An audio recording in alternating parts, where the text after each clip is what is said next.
सरस्वतीं व्यासं ततो जयमुदीरयेत्। मूकं करोति वाचालं पङ्गुं लङ्घयते गिरिं यत्कृपातमहं वन्दे परमानन्दमाधवम्। देवजानीर पुत्र देखि शर्मिष्ठा राजा को पुत्र लाभ निमंते प्रार्थना कला।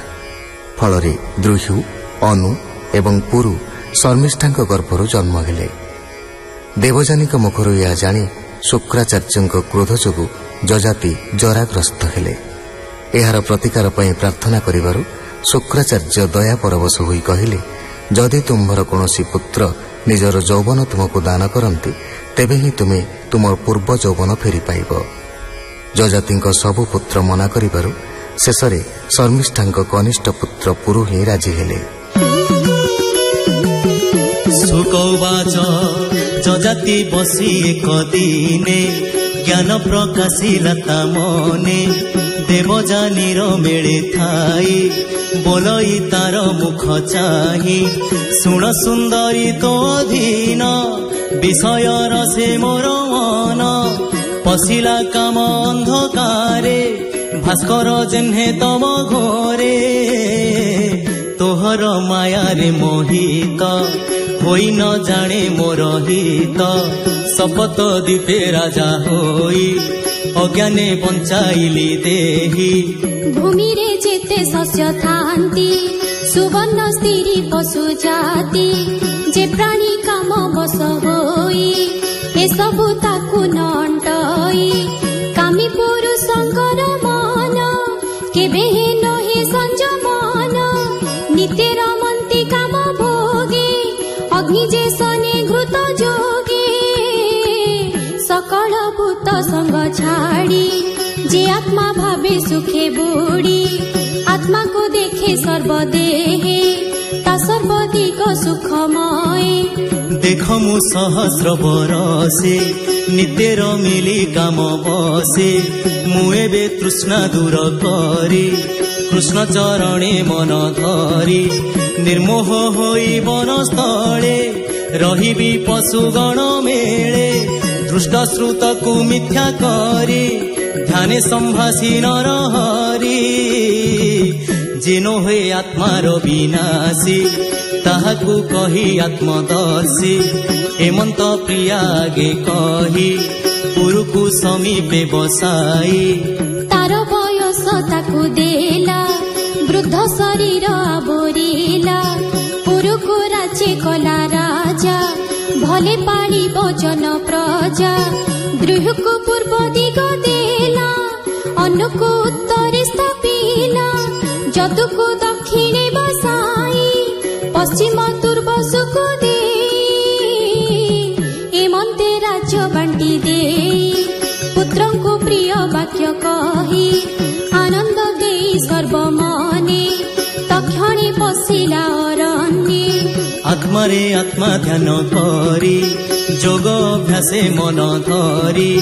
परम ब्रह्मे से पशिला सुण हे अभिमन्यु बड़ा। से कथा देवजानी शुणी स्वामीर पथ मने गुणी। संसार स्वप्न प्राय मणि हेमंत भाड़ी से तरुणी। कृष्ण चरणी मन देला विष्णु मायारु तरी गला। नवम स्कंधे भागवत जे धर्म वंशानुचरित। भाषा प्रबंधे हरि कथा शुणन्ते तुटे भव व्यथा। ब्राह्मण जगन्नाथ कहे सुजने एणे करलये। इति श्रीमद्भागवते महापुराणे परमहंस्यां संहितायां नवमस्कन्धे 19विंशोऽध्यायः।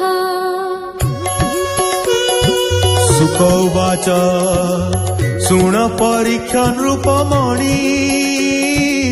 जे पुरु वंशर कहानी।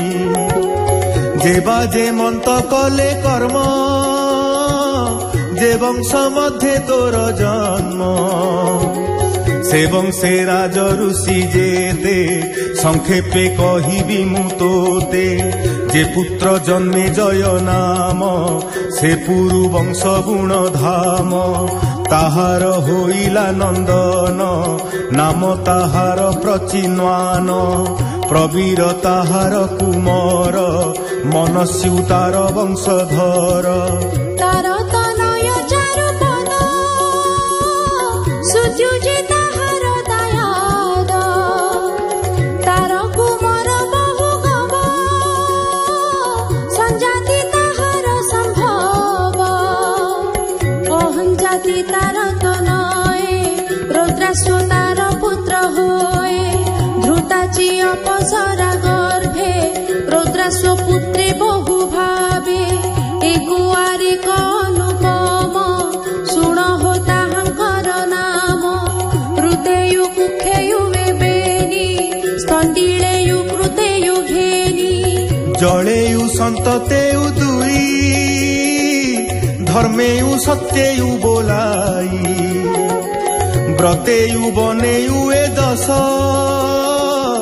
অপ্সরা গর্ভে পুরু বংশ বিষ্ণুর অংশে জাত হই স্বধর্মে পাଳିলে মহি ঋতেয়ু সুতরন্তি নাব তহু সুমতিয়ার ধ্রুব অপ্রতিরথ তিনি জাণ অপ্রতিরথ সুত কর্ণ তার তনয় মেধা তিথি প্রস্কন্ন তাহার সন্ততি কন্নর বংশে জাত হই সংসারে ব্রাহ্মণ বলাই রেভি যে সুমতির পুত্র